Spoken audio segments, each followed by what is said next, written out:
রাত 2টো বাজে। আপনি আপনার স্টাডি টেবিলে বসে আছেন, একা, ক্লান্ত, একেবারে দিশেহারা। সামনে সেই বইটা খোলা যেটা গত 3 ঘন্টা ধরে পড়ার চেষ্টা করে যাচ্ছেন, কিন্তু একটা লাইনও যেন মাথায় ঢুকছে না। আর ঠিক ওই মুহূর্তে মনের ভেতর শুধু একটাই কথা ঘুরছে, আমার দ্বারা হবে না। আমি বোধহয় যথেষ্ট স্মার্ট নই। অন্যরা যেভাবে পারে আমি সেভাবে কোনোদিনও পারব না। চোখে পানি চলে আসে, কিন্তু কাঁদারও শক্তি নেই, কারণ মাথায় তখন হাজারটা চিন্তা। কেঁদে আর কি হবে? পরীক্ষা তো সামনে, বাবা মায়ের কত আশা, আমার নিজেরও তো একটা স্বপ্ন আছে, তাই না? এই অনুভূতিটা আমি জানি আপনার খুব চেনা, কারণ আমরা অনেকেই এই পরিস্থিতির মধ্যে দিয়ে গেছি। কিন্তু আজ আমরা কথা বলবো কিভাবে এই পরিস্থিতি থেকে পাকাপাকিভাবে বেরিয়ে আসা যায়। আজ আমরা জানব ওই A+ স্টুডেন্টদের মানসিকতা আসলে কি দিয়ে তৈরি। ব্যাপারটা কিন্তু আইকিউ বা মেধার না, এটা ভাগ্যেরও কোনো খেলা না। এটা হলো একটা মাইন্ডসেট, একটা পরিচয় আর জীবনযাপনের একটা বিশেষ পদ্ধতি। আজকের এই আলোচনাটা আপনার জীবন বদলে দেওয়ার ক্ষমতা রাখে, যদি আপনি কথাগুলো শুধু শোনেন না, বরং নিজের মধ্যে গেঁথে নেন। আচ্ছা, তাহলে চলুন একদম গভীরে যাওয়া যাক। দেখুন, আমি এখানে কোনো ফাঁকা মোটিভেশনাল ভাষণ দিতে আসিনি। তুমি পারবেই এই ধরনের কথা শুনে রাতারাতি কিছু বদলায় না। না, আজ আমরা মুখোমুখি হব কিছু নির্মম সত্যের।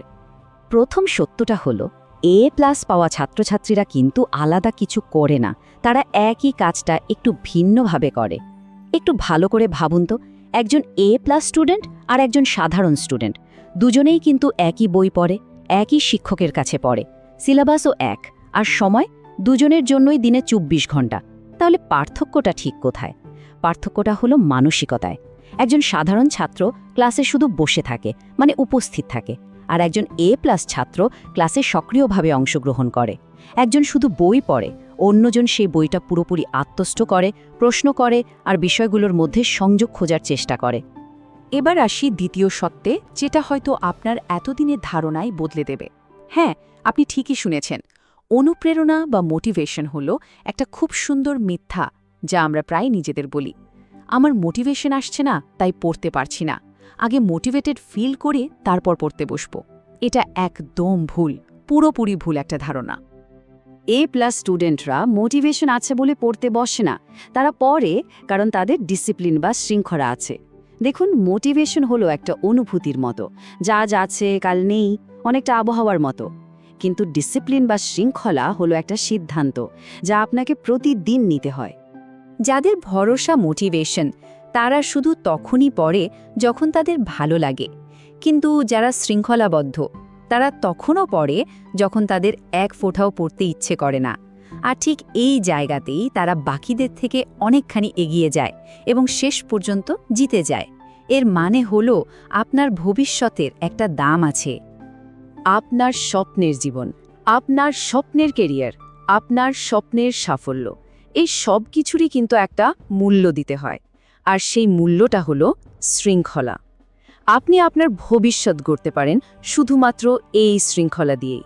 আর যদি এই মূল্যটা না দেন, তাহলে যেটা পাবেন সেটা হলো একটা ছাড় দেওয়া ভবিষ্যৎ, একটা কি হতে পারত এই আফসোসে ভরা জীবন। এবার চলুন সবচেয়ে শক্তিশালী ধারণাটা নিয়ে কথা বলা যাক। বেশিরভাগ ছাত্রছাত্রী লক্ষ্যের দিকে মনোযোগ দেয়, যেমন আমি A+ পেতে চাই বা আমাকে টপার হতে হবে।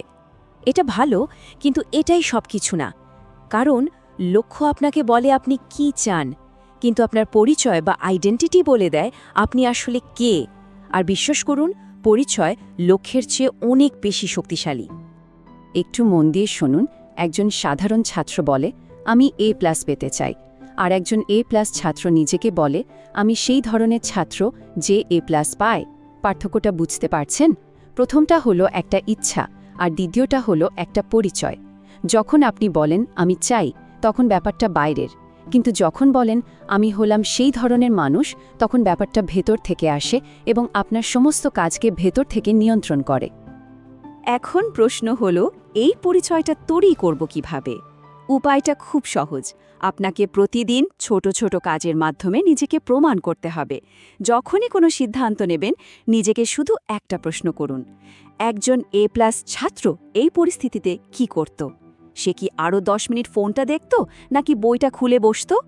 আর প্রতিদিন একটা ছোট ডায়েরিতে লিখুন, আজ আমি প্রমাণ করেছি যে আমি একজন A+ ছাত্র। কারণ এই ছোট ছোট প্রমাণগুলোই ধীরে ধীরে আপনার বিশ্বাসকে পাথরের মতো শক্ত করে তুলবে। আর এই বদলে যাওয়ার পথে একটা কথা সব সময় মনে রাখবেন, যখন পড়তে কষ্ট হবে, যখন মনে হবে আর পারছেন না, তখন নিজেকে বলুন ঠিক আছে, কারণ এই কষ্টটাই প্রমাণ করে যে আপনি উন্নতি করছেন। এই অস্বস্তিটাই আপনাকে আপনার লক্ষ্যের দিকে আরও এক ধাপ এগিয়ে দিচ্ছে। যন্ত্রণা আপনার শত্রু নয়, যন্ত্রণা হলো আপনার ব্যক্তিগত প্রশিক্ষক, যে আপনার ভেতর থেকে সেরা সংস্করণটা বের করে আনছে। আমরা এই আলোচনার প্রায় শেষের দিকে চলে এসেছি, কিন্তু আপনার আসল যাত্রা সেটা এখন শুরু হবে। আমি আপনাকে একটা চ্যালেঞ্জ দিতে চাই। আজ থেকে আগামী 30 দিন আপনাকে একজন A+ ছাত্রের রুটিন অক্ষরে অক্ষরে পালন করার চ্যালেঞ্জ নিতে হবে। নিয়মগুলো খুবই সহজ। 1. প্রতিদিন সকালে উঠে নিজের পরিচয় ঘোষণা করা। 2. একজন A+ ছাত্রের সিস্টেম ফলো করা, মানে গভীর মনোযোগ দিয়ে কাজ করা এবং দিনের শেষে সেটা পর্যালোচনা করা। 3. কোনো অজুহাত চলবে না। শরীর ক্লান্ত লাগুক, মন খারাপ থাকুক বা কাজটা কঠিন মনে হোক, আপনাকে কাজটা করতেই হবে। আর 4. প্রতি রাতে ঘুমানোর আগে আজকের এমন একটা ছোট সাফল্যের কথা লিখুন যা আপনার নতুন পরিচয়কে প্রমাণ করে। এটা হয়তো সহজ হবে না, কিন্তু এটা অবশ্যই সম্ভব। সবসময় মনে রাখবেন, আজকের শৃঙ্খলা মানে আগামীকালের স্বাধীনতা, আজকের যন্ত্রণা মানে আগামীকালের গর্ব, আর আজকের ত্যাগ মানেই আগামীকালের নিশ্চিত সাফল্য। আপনাকে একজন সাধারণ ছাত্র হলে চলবে না, হতে হবে একজন অসাধারণ যোদ্ধা, একজন A+ স্টুডেন্ট। এখনই সময়, এখনই টেবিলে বসার সময়, এখনই শুরু করার সময়। কারণ আপনার ভবিষ্যৎ আপনার জন্য অপেক্ষা করছে, আর আমরা আপনার সাফল্যের গল্পের জন্য অপেক্ষা করব।